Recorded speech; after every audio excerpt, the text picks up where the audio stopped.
Naging matagumpay ang isinagawang drug-free workplace reorientation at drug testing sa Barangay Alibagos City of Iligan. Isabela, layunin nitong magbigay paalala tungo sa mas matibay na organisasyon at mas responsableng serbisyo para sa komunidad. Ang balitang hatid ni Patrolwoman Jerilyn Colico. Matagumpay na isinagawa ang drug-free workplace reorientation and drug testing na ginanap sa City Hotel and Convention Center, Barangay Alibagos, City of Iligan, Isabela noong ika-25 ng Hulyo nitong taon.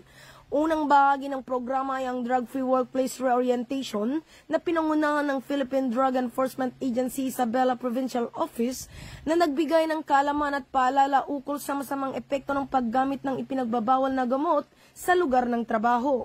Sinundan nito ng ikalawang bahagi ng aktibidad, ang random drug testing na isinagawa ng Isabela Provincial Forensic Unit Crime Laboratory bilang bahagi ng pagpapatupad ng internal cleansing at suporta sa kampanya kontra ilegal na droga.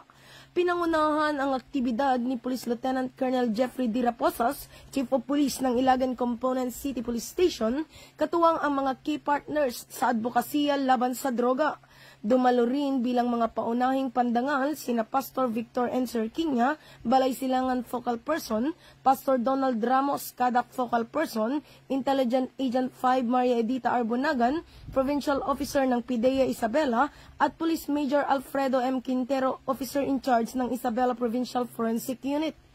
Ang buong programa ay bahagi ng patuloy na kampanya para maisulong ang isang ligtas, produktibo at drug-free na workplace, isang konkretong hakbang patungo sa mas matibay na organisasyon at mas responsableng serbisyo para sa komunidad.